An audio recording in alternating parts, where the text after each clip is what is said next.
Assalamualaikum warahmatullahi wabarakatuh. Perkenalkan, nama saya Siti Puspita, kelas 11 TKJ 2.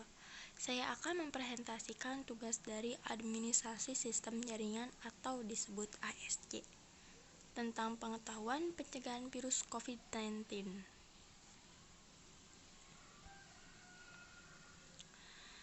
Sebelum masuk pada bagian langkah-langkah pencegahan terkenanya COVID-19, alangkah baiknya kita mempelajari dahulu penyebab adanya virus COVID-19. Maka marilah kita bahas persoalan dan permasalahan COVID-19 ini. 1. Penyebab gejalanya COVID-19. Infeksi virus corona atau COVID-19 disebabkan oleh coronavirus, yaitu kelompok virus yang menginfeksi sistem pernapasan. Pada bagian besar kasus, coronavirus hanya menyebabkan infeksi pernapasan ringan sampai sedang, seperti flu, akan tetapi virus ini juga bisa menyebabkan infeksi pernapasan berat seperti pneumonia. Seorang dapat tertular COVID-19 melalui berbagai cara, yaitu 1.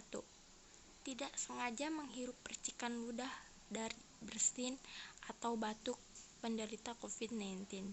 2. Memegang mulut atau hidung tanpa mencuci tangan terlebih dahulu setelah menyentuh benda yang terkena cipratan air liur penderita COVID-19. 3. Kontak jarak dekat dengan penderita COVID-19, misalnya bersentuhan atau berjabat tangan. 4. Virus corona dapat menginfeksi siapa saja, tetapi efeknya akan lebih berbahaya atau bahkan fatal bila terjadi pada orang lanjut usia, ibu hamil, orang yang sedang sakit, atau orang yang daya tahan tubuhnya lemah.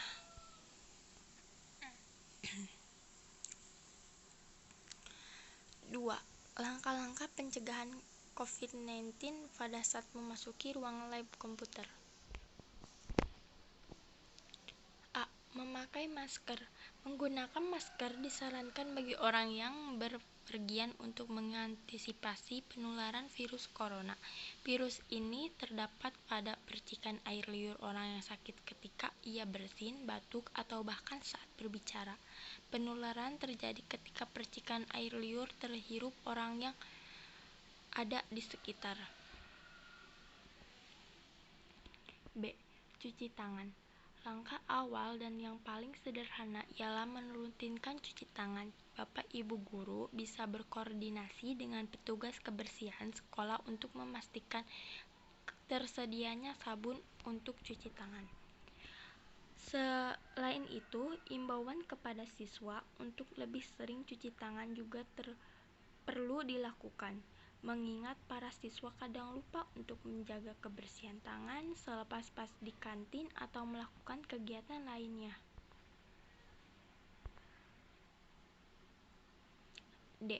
Membawa bekal dari rumah. Virus bisa menyebar melalui makanan yang terkontaminasi, misalnya terkena bersin atau tersentuh tangan orang yang sedang sakit. Untuk itu, ada baiknya bila orang tua membekali anak makanan rumahan yang lebih terjamin kebersihannya. C. Bersihkan ruangan lab komputer. Jika rutinitas piket di lab komputer sudah dilakukan setiap pagi atau sehabis kegiatan belajar mengajar usai, tidak ada salahnya seminggu sekali diadakan jadwal kerja bakti kelas dan lab komputer, membersihkan lorong depan kelas dan lab komputer hingga halaman sekolah selama 5 atau 30 menit kiranya. Selain membuat siswa aktif bergerak, daya tahan tubuh mereka diharapkan juga ikut menguat.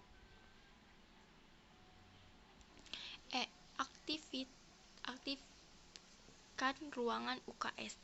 Gejala awal virus corona tidak spesifik, bahkan tidak ada perbedaan dengan infeksi saluran pernapasan atau ISPA,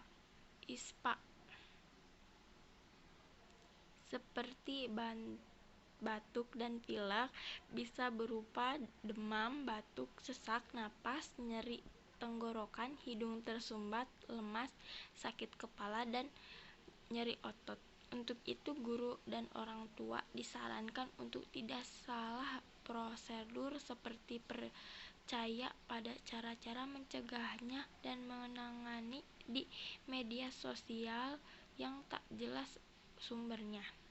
Langkah tepat ialah mengajak anak yang alami demam, lemas, pucat untuk segera cek suhu di ruang unit kesehatan siswa (UKS), dan orang tua perlu melanjutkan untuk periksa ke dokter apapun penyakitnya. Penanganan yang cepat dan tepat akan mencegah penyakitnya bertambah parah.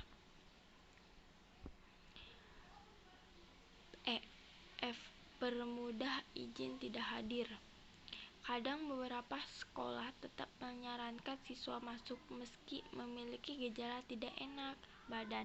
Dengan adanya COVID-19 ini kiranya bisa melonggarkan peraturan untuk tidak hadir bagi staf, guru, atau siswa yang memiliki gejala umum COVID-19, demam, batuk, pilek, atau flu, dengan tetap melampirkan surat izin, surat istirahat dari dokter jika diperlukan. Tetap tenang dalam keadaan apapun, jaga kesehatan, jaga pola makan sehat, hindari keramaian, dan stay safe. Cukup sekian dari saya, Siti Puspita. Semoga apa yang disampaikan oleh saya dapat bermanfaat dan dapat digunakan dan dijalankan dengan baik. Bila mana ada kesalahan yang fatal atau yang bisa ditutur kata atau pengetikan, saya ucapan mohon maaf karena saya sendiri hanya maklum kasar, bukan makhluk halus. Sekian lagi, jaga peraturan yang sudah ditetapkan pemerintah karena mencegah lebih baik daripada mengobati. Terima kasih. Jaga pola makan sehat, hindari keramaian, dan stay safe. Cukup sekian dari saya, Siti Puspita. Semoga apa yang disampaikan oleh saya dapat bermanfaat dan dapat digunakan dan dijalankan dengan baik. Bila mana ada kesalahan yang fatal atau yang bisa ditutur kata atau pengetikan, saya ucapan mohon maaf karena saya sendiri hanya maklum kasar, bukan makhluk halus. Sekian lagi, jaga peraturan yang sudah ditetapkan pemerintah karena mencegah lebih baik daripada mengobati. Terima kasih.